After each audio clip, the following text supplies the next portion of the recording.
Happy Friday, dear friends. As you can tell, we're trying a new format for the weekly Devar Torah.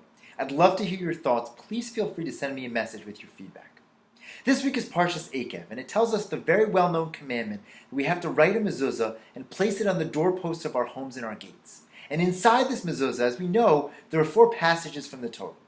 The mezuzah stands like a guard at our door, and we pass it whenever we go in or we leave a room. Some even have a custom to kiss the mezuzah when they pass by. But what are we supposed to think as we look at this mezuzah? What are we trying to contemplate when we see the letter Shin on the case and we're reminded of the holy scrolls within? Maimonides tells us that what we're supposed to be thinking about when we pass this mezuzah is the eternal nature of God, of the Almighty. This, he says, will inspire us to awaken from our sleep and come to the realization that nothing in the world is permanent other than God and the Torah. But why? Why does the mezuzah remind us of these concepts? So maybe it's because the mezuzah is a silent witness to the ebb and flow of history and human events. Think about the mezuzah of an old shul. So it's been hanging there for decades, maybe centuries. It has seen infants brought in to be circumcised. And those same infants have grown up to be old men, and now they're being eulogized. It has seen generations come and go. It has seen empires rise and fall. It's seen the birth of ideologies and their demise.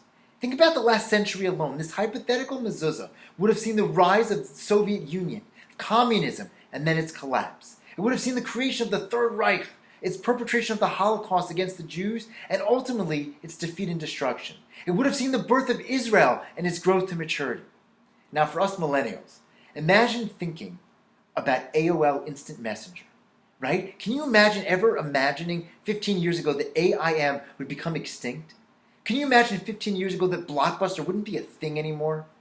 It's probably hard to imagine for us, but our grandkids, there's a good chance our grandkids won't recognize the names Google or Instagram.